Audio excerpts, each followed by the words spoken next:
ask for therapy. You didn't ask to be read right now, but you're gonna be. You just want to help with an email, how to understand something, or how to sound more confident. Here's what I've learned working behind the scenes as an AI trainer, training models like ChatGPT to better understand the subtle emotion, language, and human intent in the prompt. And trust me, just because you write something simple doesn't mean it doesn't reveal something about you, and I'm gonna unreveal you, or I'm Electric, and I'm gonna tell you the tea, the scoop. The scoop? I don't know, I'm just gonna tell you some stuff about AI, and yourself, actually. More about yourself than the AI. Both. Alright, I'll tell you both. Yeah, you asked for it, you'll get it. No need to beg me for more, because I'm already giving you everything.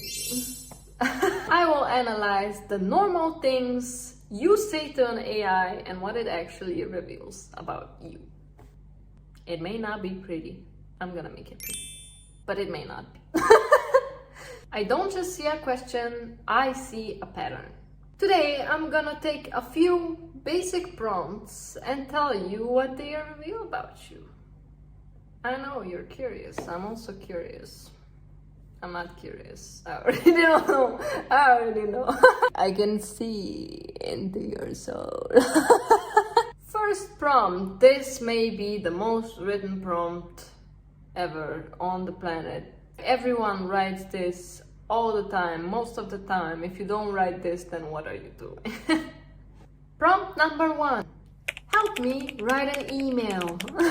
Okay, let's take the lazy part away for a while. You ask it because you don't want to write it yourself. That is obvious. We don't want to be writing emails when ChatGPT can write it for us. But what this tells me is that you're low-key spiraling, but in a controlled way. And what I can see is that probably you are someone that has been misunderstood before. Maybe shamed for how you said something, or ignored entirely. You likely try to sound calm, even when you're not. You probably had experiences where your tone ruined the connection or the opportunity. You want to express something, but you'll delete anything that feels like too much. You want your words to sound just right. What you're really asking is, how do I exist without making them uncomfortable? You're trying to pass as confident while silently micromanaging every syllable.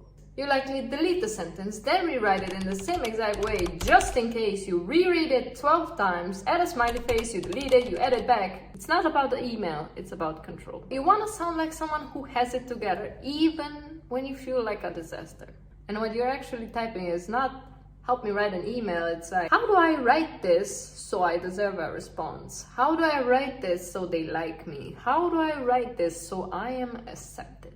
So I don't come off as weird, so I don't come off as anything I don't want to come off as.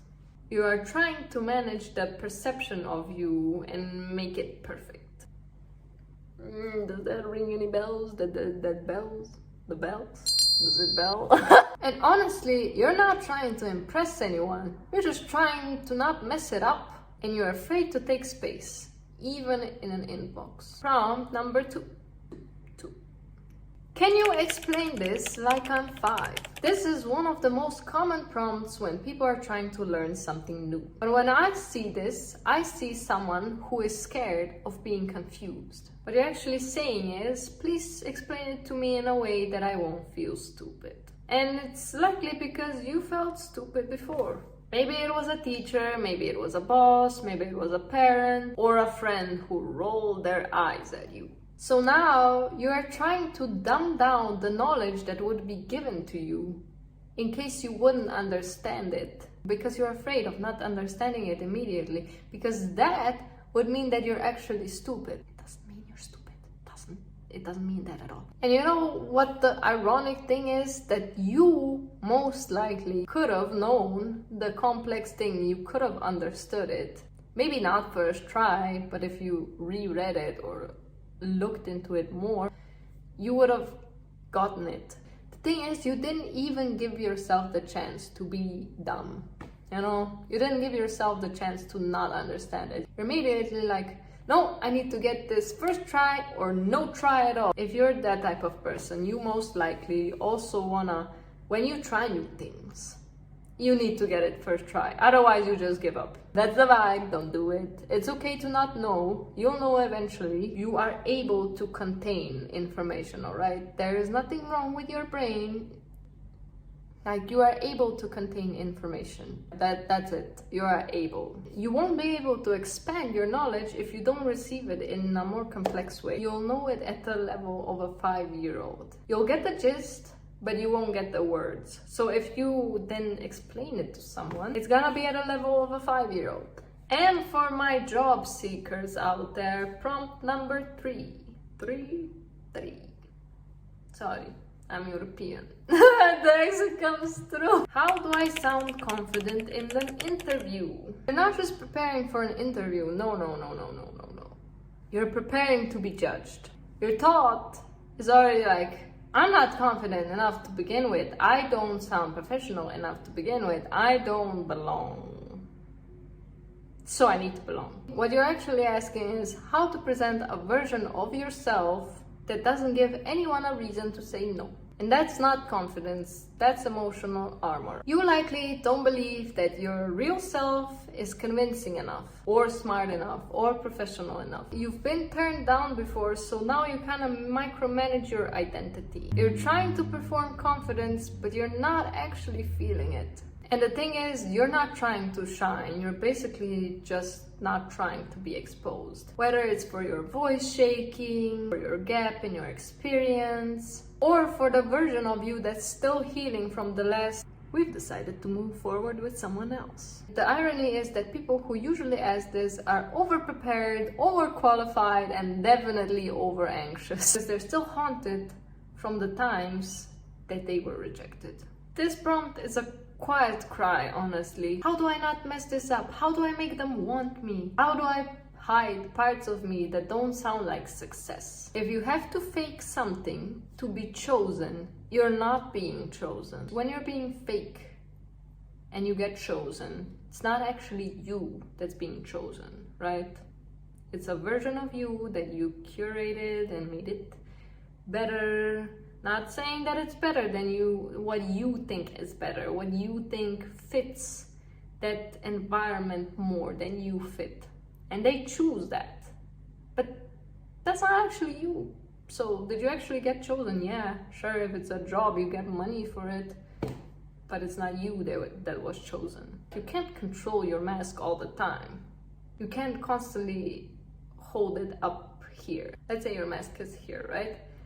And you can't keep it stable because it's fake. It's gonna fluctuate because it's not you, it's a performance. And performances fluctuate based on your energy levels and all that stuff. So when it goes kind of down, well, let's not say it goes down because your personality is not lower than the mask. When it goes kind of like this, right? And the personality seeps through and people are like, what is wrong with you? You're being weird today.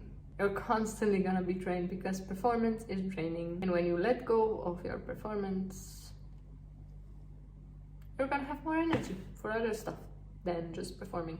And you're gonna be surrounded by people who actually like you for you and not just for you, that is being a clown, basically. The point of this is that what you write in a chatbot, whether it is so simple and so innocent, there's always more behind the words you say. There's always stuff bubbling under the surface, whether they are acknowledged or not, they're there.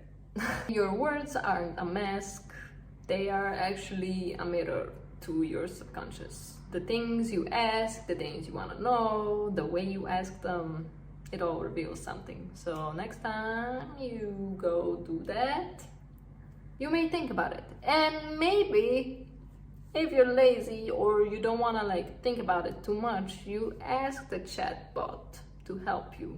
And now if you want to know those, I guess like my video. You don't have to like it.